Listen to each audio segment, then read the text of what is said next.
A'udzubillahi minasyaitonirrajim. Bismillahirrahmanirrahim. Assalamualaikum warahmatullahi wabarakatuh.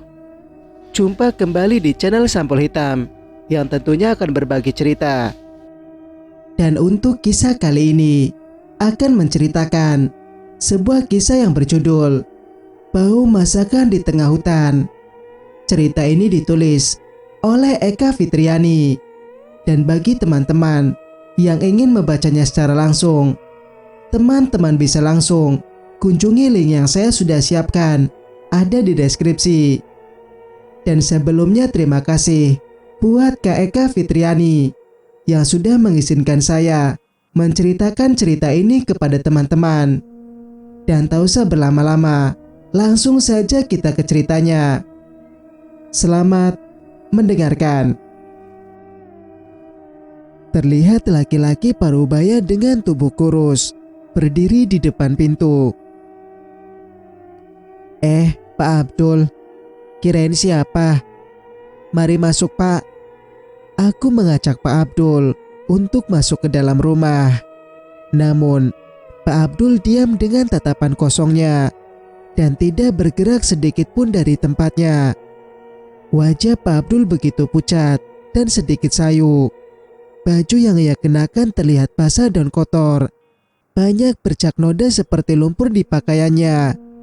Aku hanya berpikir kalau Pak Abdul baru pulang menyetrum ikan di rawa. Tapi kalau dipikir-pikir, memangnya ada orang menyetrum ikan maghrib-maghrib begini.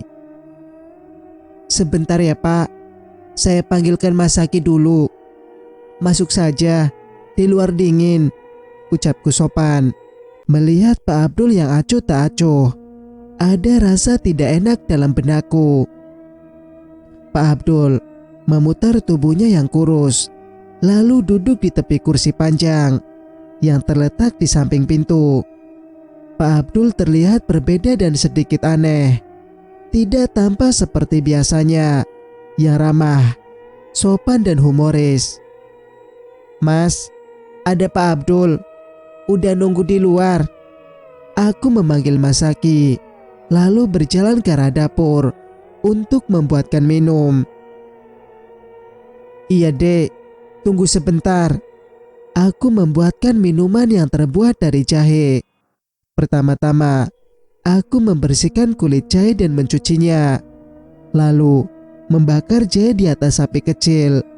Sambil menunggu jahe matang, aku juga menyusun kue di atas piring untuk menemani obrolan mereka nanti. Aku mencium bau anyir yang tajam menusuk hidung. Bau yang sama seperti saat membuka pintu untuk Pak Abdul tadi. Aku mengendusnya berulang kali untuk memastikan jika hidungku tidak bermasalah. Bau itu lama-lama hilang tersapu angin dan menyisakan aroma jahe yang harum. Mas Saki turun dari tangga atas, lalu mempercepat langkahnya, berjalan keluar untuk menemui Pak Abdul. Dek, katanya ada Pak Abdul. Mana Pak Abdulnya? Suara Mas Saki setengah berteriak dari arah depan. Aku menyusul Mas Saki dengan membawa 2 gelas belimbing yang berisikan wedang jahe, meletakkannya di atas nampan supaya mudah untuk dibawa. Itu loh Mas, di teras depan, seruku seraya menata gelas dan piring kue ke atas meja. Gak ada siapa-siapa di luar. Kamu gak salah lihat kan, Dek? Aku meletakkan nampan plastik di sisi meja, lalu berjalan pelan menuju pintu. Mataku tertuju pada kursi yang kosong. Loh, kemana perginya Pak Abdul? Aku terkejut sekaligus bingung. Tadi ada kok di sini. Duduk di sebelah sini, Mas. Aku menunjuk kursi panjang yang berada di kanan pintu. Kemana Pak Abdul kalau gitu? Mas Saki mencari ke samping kanan dan kiri rumah. Namun tidak ada tanda-tanda keberadaan Pak Abdul di sekitar sini. Udah pulang mungkin. Nungguin Mas kelamaan. Aku masuk ke dalam rumah dan diikuti oleh Masaki. Bau anyir itu kembali menyeruak. Aku menoleh ke arah Masaki yang sibuk mencari sumber bau itu. Dari kejauhan, terlihat seseorang datang berjalan membelakangi kami. Mas, itu Pak Abdul bukan? Aku menunjuk ke arahnya. Iya benar. Bentar ya dek, Mas mau ngasih uang gaji Pak Abdul yang belum diambil dari minggu lalu. Masaki berlari mengejar Pak Abdul yang semakin jauh. Pak Abdul, tunggu Pak. Pak Abdul. Suara Masaki terengah-engah dan terus berteriak memanggil Pak Abdul. Aku menutup pintu dan berlari mengikuti di belakang Masaki.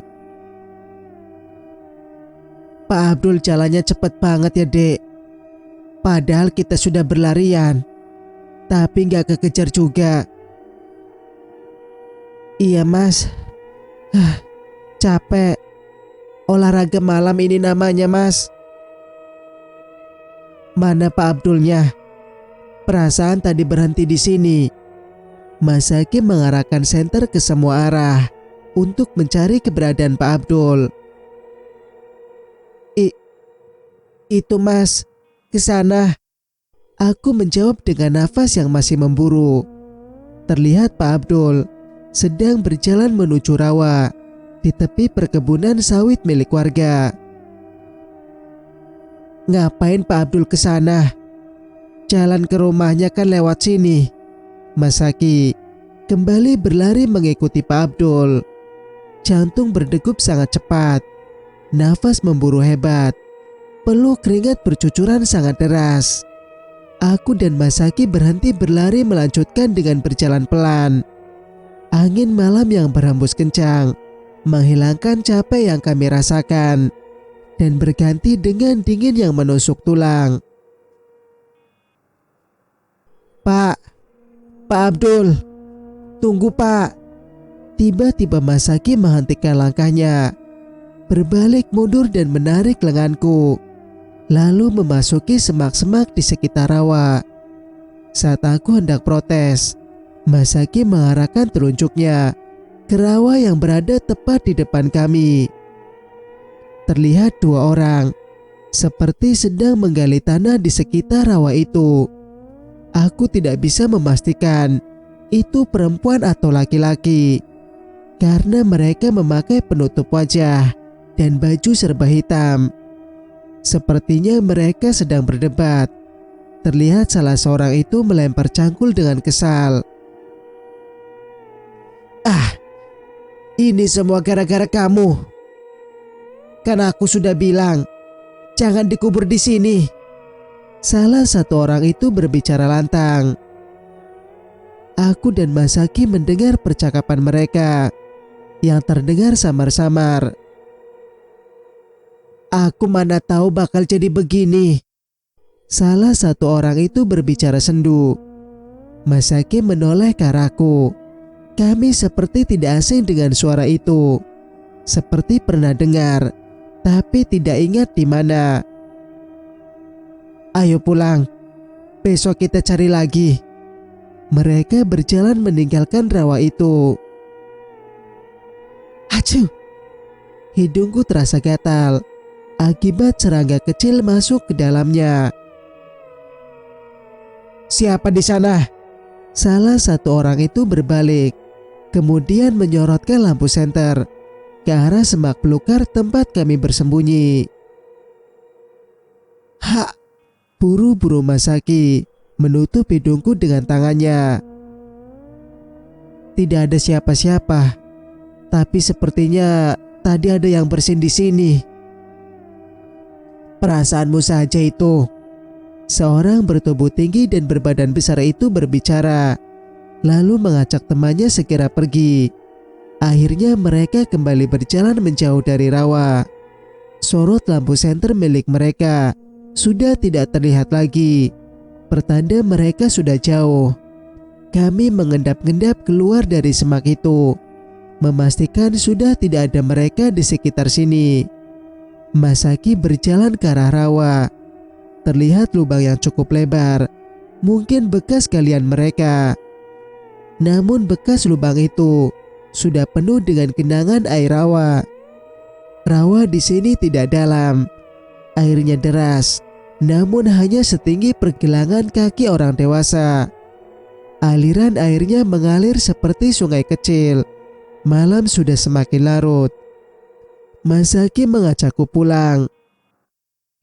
Sepanjang perjalanan pulang, kami bercerita dengan asiknya. Canda tawa kami memecah keheningan malam yang semakin larut. Mas, kayaknya mereka tadi bilang kubur-kubur gitu ya. Kubur apa ya? Kuburan kucing mungkin. Ngapain ngubur kucing malam-malam? Mungkin aja kucingnya mati pas waktu malam. Masaki terkekeh. Ada-ada aja sih kamu, Mas. Terus kemana perginya Pak Abdul? Udah pulang mungkin. Besok aja Mas ke rumahnya. Sorot lampu senter terpancar dari arah rumah kami. Aku dan Masaki mempercepat langkah. Seseorang dari depan rumah berjalan menghampiri kami. Semakin lama semakin dekat. Mbak Tania sama Masaki di sini toh. Pantes aku ketok-ketok pintunya gak dibukain. Suara yang cempreng menyapa kami. Aku mengarahkan senter kepada wanita bertubuh gempal yang sedang berdiri itu. Ternyata Bu Sri, istrinya Pak Abdul. Kirain hantu. Untung saja kami gak lari ketakutan ngelihatnya. Iya Bu. Ada perlu apa Bu? Kok tumben datang ke sini malam-malam begini? Ini loh Mas. Saya disuruh Bapak buat ambil bayaran manen. Oh itu. Ini uangnya Bu. Tadi juga Pak Abdul ke rumah. Belum saya temui. Beliau keburu pulang. Masaki mengambil amplop putih di saku celana, lalu memberikan amplop itu kepada Bu Sri. Terima kasih Mas.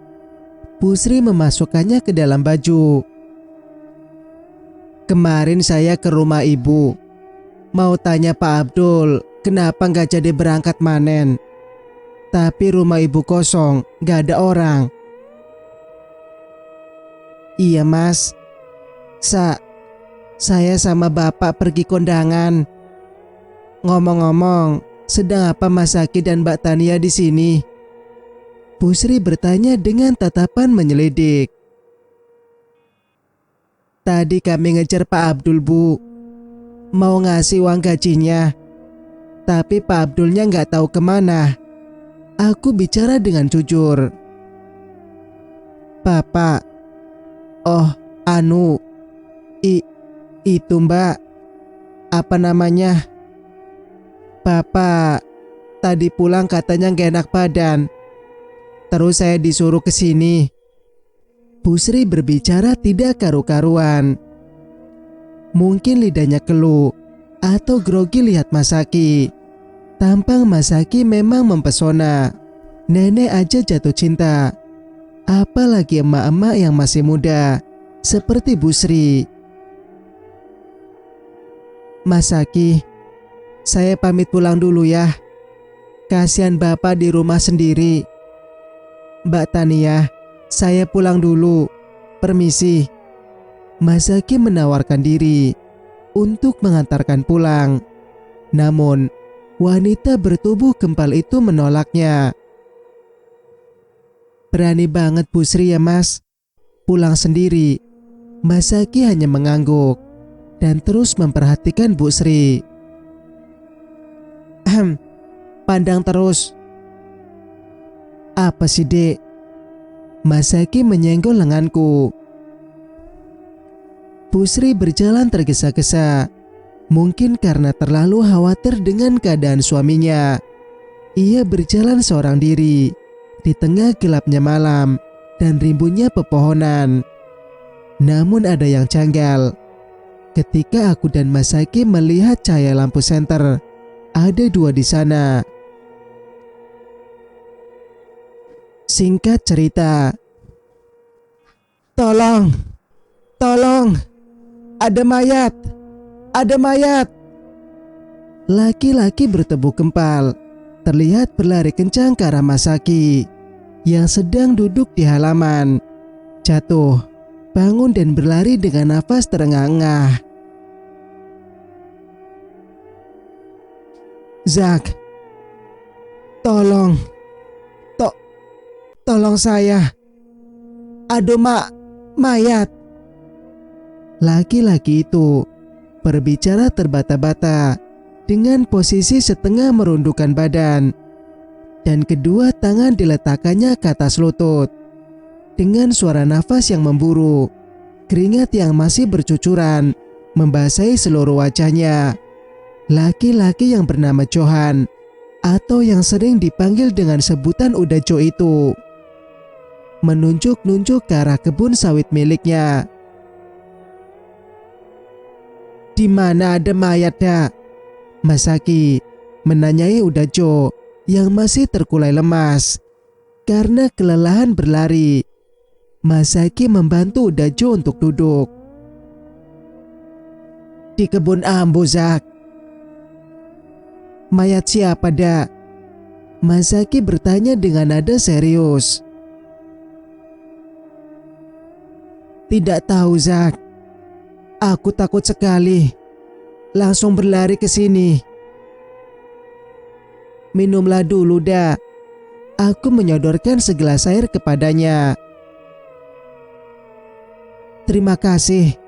Dengan tangan yang gemetar, ia mengambil segelas air minum, lalu meneguknya perlahan-lahan. "Tunggu di sini dulu, Dak." "Dek, Mas mau panggil orang-orang di sekitar sini dulu. Tolong kamu teleponkan polisi sekarang." "Iya, Mas." Masaki pergi menggunakan sepeda motornya. Udajo masih termenung dengan tatapan kosong, duduk bersandar dengan terus menunduk.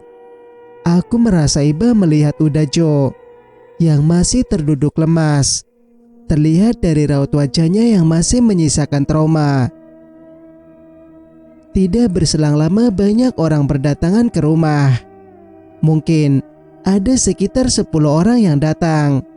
Semua terdiri dari bapak-bapak, anak muda, dan ibu-ibu.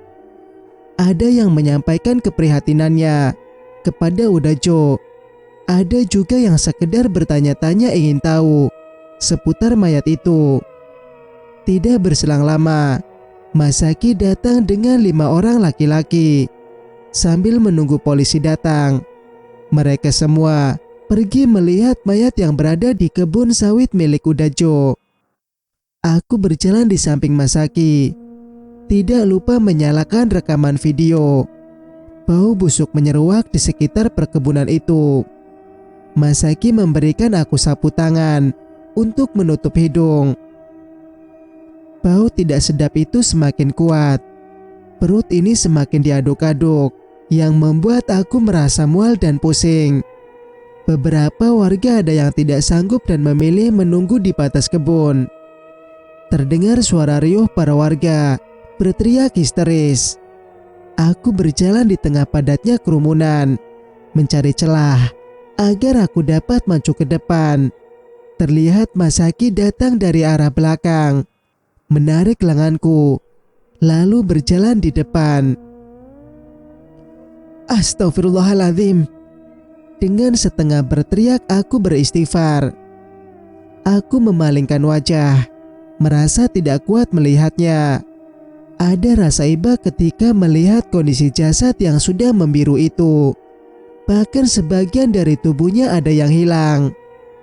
Kondisi mayat yang membengkak dengan posisi tengkurap membuat warga kesulitan mengevakuasinya.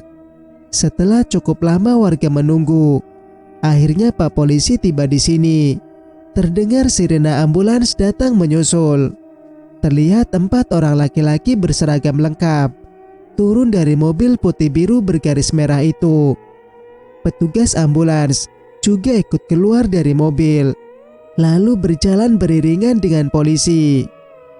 Pak Polisi itu menyapa warga dengan ramah, lalu bertanya-tanya seputar kejadian sebelum ditemukannya mayat itu. Udajo berbicara dengan nada gemetar. Setelah itu, polisi meminta warga untuk membantu proses evakuasi. Beberapa warga turun membantu mengevakuasi. Tidak lupa mereka menggunakan sarung tangan dan masker penutup hidung yang sudah disediakan pihak kepolisian. 3 orang berdiri di dekat mayat itu. Ketiga orang itu berbagi tugas. Ada yang memegang kepala, badan serta kakinya. Dengan hitungan ketiga, bersama-sama mereka membalikkan badan si mayat. Semua orang menutup hidung rapat-rapat. Terlihat pelatung menggeliat-geliat di bekas mayat tersebut. Aku bergidik ngeri melihat begitu banyak pelatung melompat-lompat. Seperti suara tulang yang patah. Suara ibu-ibu berteriak kencang. Ternyata betul, tulang kepalanya patah, namun belum terputus. Lalu salah satu warga membalikkan wajahnya. Astagfirullah, Pak Abdul. Mata Masaki berlari ke arah si mayat untuk memastikan kebenarannya. Semua orang terkejut. Ada yang menangis. Ada juga yang hanya terdiam karena kaget. Dan ada yang terduduk lemas, seperti Masaki. Innalillahi wa inna ilaihi raji'un. Ini benar Pak Abdul. Terlihat raut wajah Masaki begitu sedih, seakan tidak percaya dengan apa yang kini ia lihat. Masaki mengambil sehelai kain, lalu menutup jasad Pak Abdul. Aku terkulai lemas, seakan-akan tulang persendianku patah. Masaki menopang tubuh kurus ini. Pak Abdul, Mas. Aku terisak di pelukan Masaki. Iya, Dek. Semalam masih ke rumah, sekarang sudah begini. Saat mendengar ucapan Masaki, jantungku seperti berhenti berdetak. Aku baru ingat baju berlogo partai dan celana panjang berwarna merah itu kan, yang tadi malam Pak Abdul kenakan. Mas, Pak, bajunya sama kan? Sama seperti yang kita lihat semalam. Masaki membulatkan mata dan menatapku. Jadi yang semalam itu siapa, Dek? Aku menggelengkan kepala. Cepat, beritahu istrinya, ucap salah seorang warga. Pak Polisi yang sudah selesai dengan pemeriksaannya memberitahukan dugaan sementara kepada warga. Pak Polisi menyimpulkan jika ini adalah kasus pembunuhan. Kemungkinan mayatnya pertama kali dikubur di tanah yang berair seperti sungai atau rawa, lalu kemudian digali oleh binatang seperti biawak, anjing liar, atau harimau. Melihat kondisi baju yang dikenakan oleh si mayit yang sudah mengering, kemungkinan sudah sejak sore mayat ini tergeletak di tempat itu. Namun untuk memastikannya, polisi membawa jasad Pak Abdul untuk dilakukan otopsi. Suasana riuh, banyak warga yang mencaci maki si pelaku. Ada juga yang memberikan sumpah serapah kepada pelaku yang belum diketahui. Aku berdoa agar si pelaku cepat ketemu. Kejam memang, sungguh biadab. Kenapa ada orang tega seperti itu? Pak Abdul semasa hidupnya adalah orang yang baik, mudah bergaul. Beliau orang yang suka menghibur. Di saat berkumpul dengan Masaki, Malin dan Uda Anas. Pak Abdul membuat ketiga temannya itu tertawa terbahak-bahak. "Zak!" Suara orang berteriak memanggil. Masaki yang masih tertunduk memalingkan pandangannya. Ternyata Uda Anas dan Malin menyusul. Kedua laki-laki itu terisak. Ketiganya saling berpelukan, seolah tidak percaya bila Pak Abdul sudah tiada. Mereka sangat terpukul.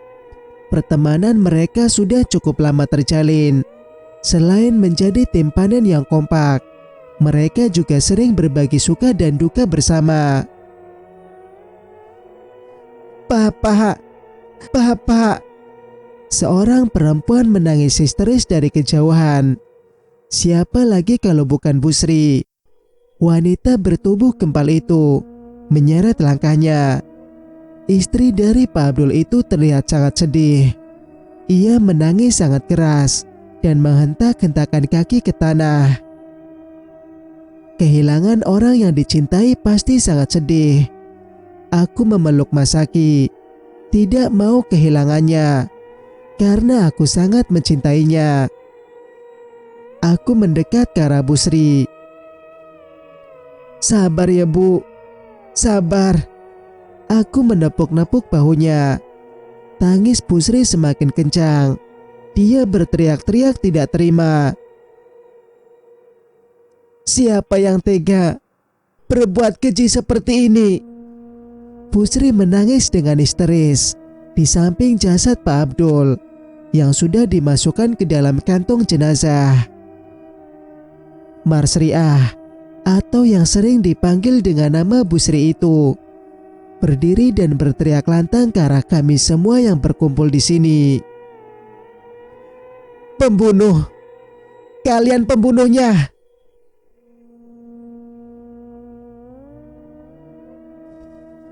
Cerita pun bersambung. Jika kalian suka dengan ceritanya, jangan lupa untuk like, komen, dan subscribe channel ini agar bisa mendengarkan cerita-cerita berikutnya. Wassalamualaikum warahmatullahi wabarakatuh.